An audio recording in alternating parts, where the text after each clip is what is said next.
Friends, welcome to my YouTube channel. तो हम supply chain management की यूनिट नंबर 4 पर है, जिसमें हमने पहले भी देखा था कि जैसे कि टेक्नोलॉजीज़ का क्या यूज़ होता है लॉजिस्टिक के अंदर और उसके क्या क्या कंपोनेंट्स होते हैं। तो आज की इस वीडियो में हम बात करेंगे पीडीएम और ईआईपी।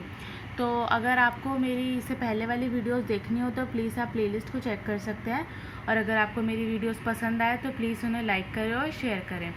तो अब हम स्टार्ट करते हैं पीडीएम।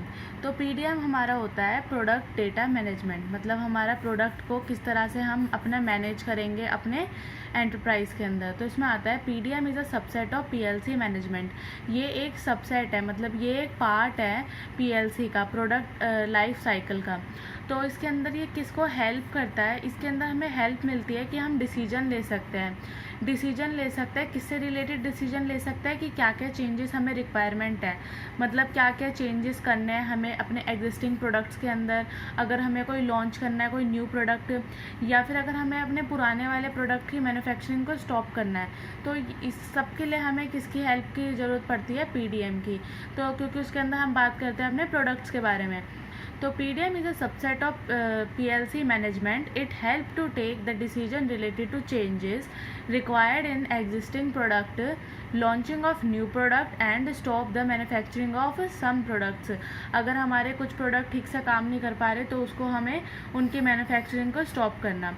तो ये हमारा आता है PDM के अंदर। अब हम बात करते हैं EIP। EIP का मतलब होता है एंटरप्राइज इन्वेंट्री पॉलिसी, मतलब इसके अंदर हम इन्वेंट्री के क्या क्या पॉलिसीज़ को ले सकते हैं किसी भी कंपनी के अंदर। तो इसके अंदर हम वो देखते हैं। EIP define both the aggregate, मतलब इसके अंदर हम दो पार्ट्स को डिफाइन करते हैं। First one is aggregate level and second होता है हमारा लेवल इन्वेंट्री मैनेजमेंट, मतलब हमारे इन्वेंट्री के कौन से लेवल की मैनेजमेंट उसको करनी है। दूसरा आता है each and every organisation should make a inventory policy, मतलब हर इन्वेंट्री के अंदर, हर इन्वेंट्री की ऑर्गेनाइजेशन के अंदर हम क्या करेंगे, इन्वेंट्री से रिलेटेड डिसीजंस लेंगे। EIP should be reviewed on annual basis. इसके अंदर हमारा ये एनुअल बेसिस के ऊपर होता है, मंथली के ऊपर नहीं होता।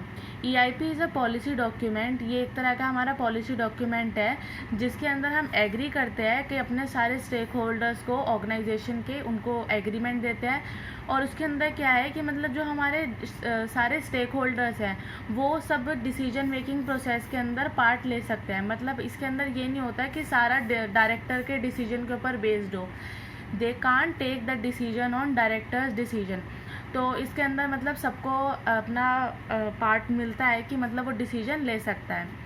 EIP provide a framework within which all the employees are expected to operate and ensure best customer services। मतलब EIP के अंदर क्या होता है कि हम सारे एम्प्लॉयज़ जो होते हैं वो एक्सपेक्टेड होते हैं कि वो मतलब वो ऑपरेट करें, मतलब अपने इन्वेंट्रीज़ को अच्छी तरह से ऑपरेट करें और उनको इंश्योर करें कि मतलब कस्टमर्स को एक अच्छी सर्विसेज मिल पाए।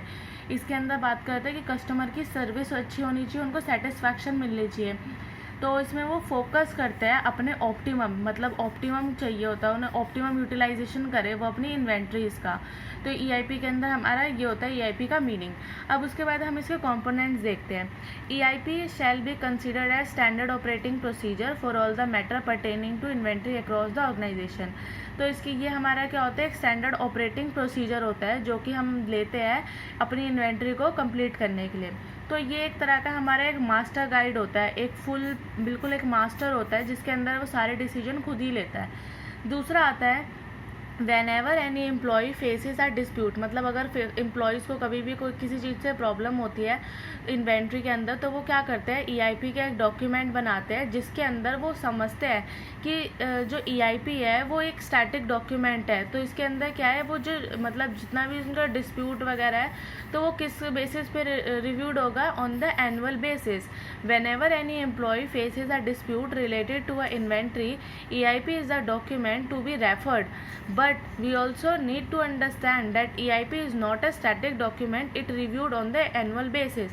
ये हमारा एनुअल बेसिस पे देखा जाएगा EIP के अंदर। तो अभी हमने इसके देखे कंपोनेंट्स, अब आते हैं इसके अंदर क्या क्या इंक्लूड होता है।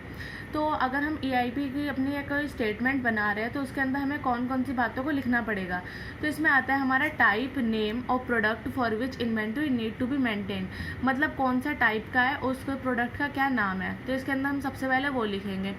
फिर हम दूसरे नंबर पे देखेंगे कि वो कितनी मैक्सिमम लेवल को वो अचीव कर पा रहा है, मतलब maximum level of inventory for every particular product, किसी भी प्रोडक्ट के लिए उसकी मैक्सिमम लेवल अचीवमेंट क्या है।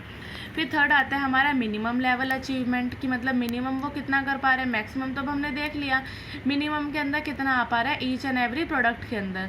फोर्थ आता है हमारा lead time of every products, तो इसके अंदर हम लीड टाइम देखेंगे कि हर एक पर्टिकुलर प्रोडक्ट के अंदर हमारा लीड टाइम कितना बन पा रहा है। तो लीड टाइम हमारा क्या होता है, ये एक टाइम गैप होता है किसके बीच में, ऑर्डरिंग और रिसीविंग कॉस्ट, मतलब जब हमें कस्टमर ऑर्डर दे रहे हैं और हम उन्हें कब रिसीव करवा रहे हैं उनके प्रोडक्ट को, तो वो होता है हमारा लीड टाइम।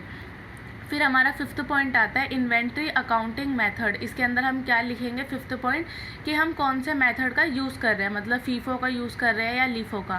फीफो होता है हमारा फर्स्ट इन फर्स्ट आउट और लीफो होता है लास्ट इन फर्स्ट आउट। उसके बाद सिक्स्थ आता है हमारा इन्वेंट्री वैल्यूएशन, मतलब वैल्यूड किस बेसिस पे कर रहे हैं, कॉस्ट प्राइस पे, करंट प्राइस पे, मार्केट प्राइस पे, तो हम इसके अंदर वो देखेंगे। सेवन्थ आता है हमारा इन्वेंट्री ऑडिटिंग, मतलब इन्वेंट्री की चेकिंग कब करेंगे हम। फिर एट्थ आता है ABC क्लासिफिकेशन करेंगे। नाइन्थ आता है फोरकास्टिंग, मतलब फ्यूचर बेस्ड पे किस बेसिस पे होगा। टेंथ आता है सप्लायर सिलेक्शन। 11th है हमारा इंश्योरेंस पॉलिसी, मतलब कौन से इंश्योरेंस पॉलिसी का हम इसके अंदर यूज़ करें इन्वेंट्री के अंदर। फिर आता है हमारा various cost associated with inventory, मतलब कौन कौन सी कॉस्ट हमारी लग रही है इन्वेंट्री के अंदर। फिर 13 आएगा हमारा रिस्क मैनेजमेंट पॉलिसी प्लान, मतलब कौन सी रिस्क मैनेजमेंट, कितनी रिस्क हमारी किस प्रोडक्ट में कितनी लगनी है। फिर 14th आएगा हमारा कैलकुलेशन ऑफ एवरेज इन्वेंट्री, मतलब अगर हम एक एवरेज इन्वेंट्री निकालें तो उसकी कितनी कॉस्ट पड़ेगी।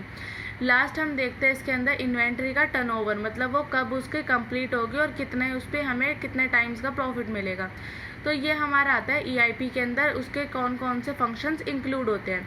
फिर लास्ट आता है हमारा therefore the EIP will certainly help the organisation to streamline business process related to inventory and being significant saving to the company, मतलब EIP के अंदर हम सर्टेनली ये से हमें हेल्प देता है कि बिजनेस प्रोसेस को हम अच्छी तरह से कंप्लीट कर पाएँ।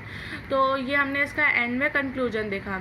तो आज की वीडियो में हम बस इतना ही रखेंगे। आज की वीडियो में हमने देखा PDM और EIP के बारे में, और अगर आपको इसकी PDF चाहिए हो तो वो आपको डिस्क्रिप्शन बॉक्स में से मिल जाएगी। और अगर आपको मेरी वीडियो पसंद आई हो तो प्लीज़ लाइक करें और मेरे चैनल को सब्सक्राइब करें। Thank you.